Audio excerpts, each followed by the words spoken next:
Hola a todos, bienvenidos. Mi nombre es Byron Novoa, de la asignatura de Epistemología y Tendencias de la Educación del Paralelo E.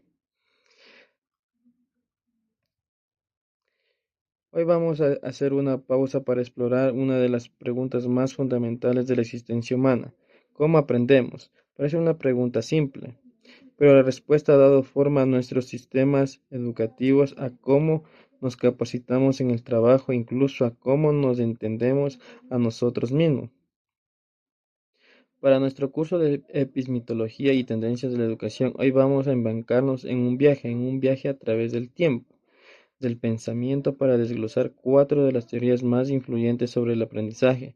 No solo veremos qué dicen, sino cómo se conectan y evolucionan. Así que si están listos, empecemos nuestro recorrido.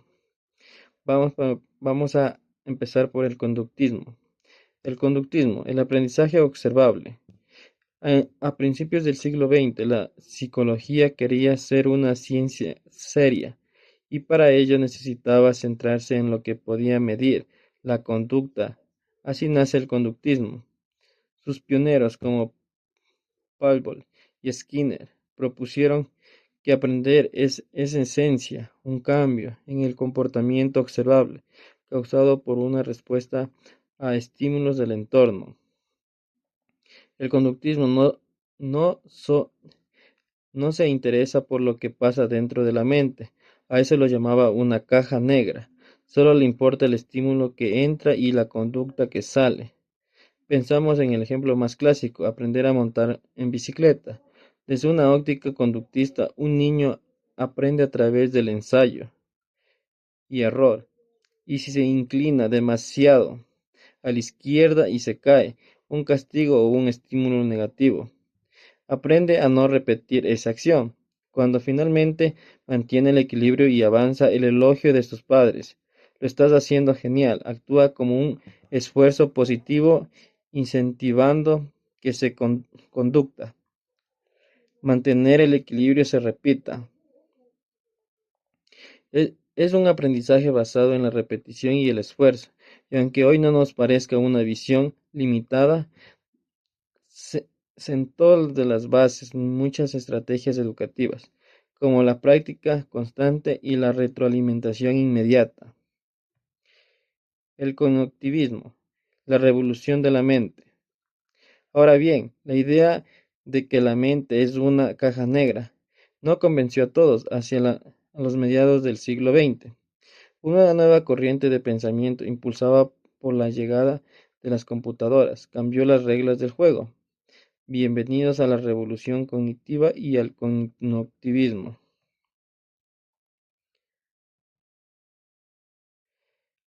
Esta teoría dijo, un momento, lo que pasa dentro de la mente es crucial. El cognitivismo ve al ser humano como un simple reactor a estímulos, sino como un procesador de información muy similar a un ordenador. Nuestra mente recibe datos a través de los sentidos. Los procesa utilizando la memoria, la atención y el razonamiento, y finalmente genera una respuesta o almacena el conocimiento de conceptos como memoria a corto plazo y la memoria a largo plazo. Provienen de aquí. Volvamos al ejemplo de la bicicleta. El cognitivista diría que no se trata solo de refuerzos. El niño está creando un esquema mental de lo que significa montar en bicicleta. Está procesando información sobre el equilibrio, la velocidad y la dirección.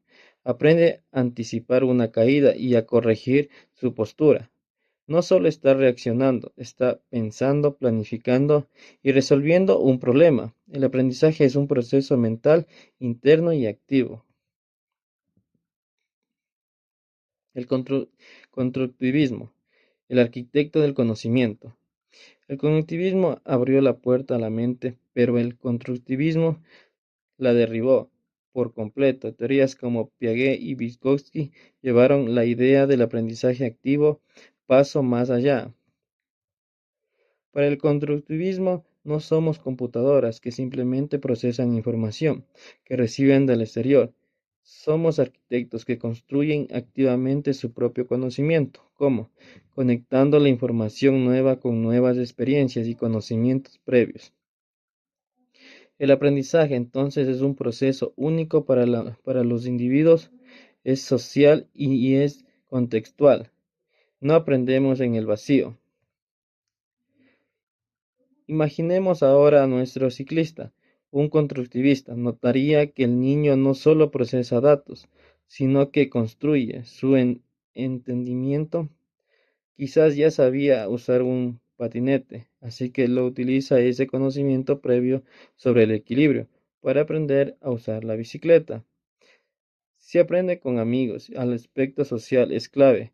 Observa cómo lo hacen otros y recibe consejos, y ese diálogo le ayuda a construir su propia técnica. El conocimiento no es algo que se le da, es algo que él mismo crea y descubre. Bueno, vamos a hablar del conectivismo, el aprendizaje en la era digital. Y esto nos trae en el siglo XXI a nuestra realidad, un mundo interconectado digital y sobrecargado de información. Las teorías anteriores se formularon en un tiempo donde el conocimiento era más estable y difícil de acceder. Siguen siendo suficientes. Aquí es donde surge el cognitivismo, propuesta por Georgi Siemens en la teoría para la era de la red.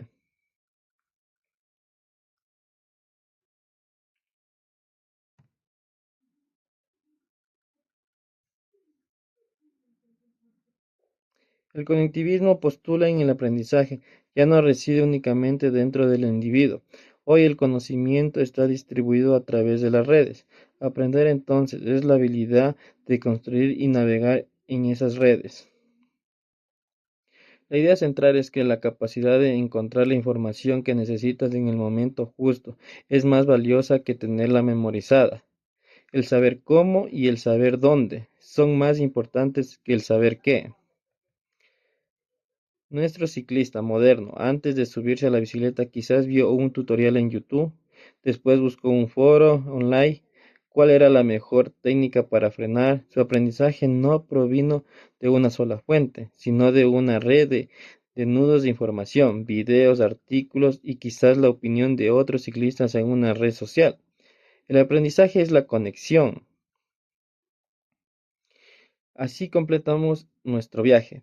Hemos pasado de un modelo de estímulos y respuestas a uno, valora el procesamiento mental. De ahí la idea de que somos constructores activos de nuestro saber, hasta llegar a la visión del aprendizaje como la red de conexión en la era digital. Como ven, estas teorías no se excluyen mutuamente, más bien representan una evolución en nuestra comprensión del aprendizaje. Cada una aporta una pieza del rompecabezas.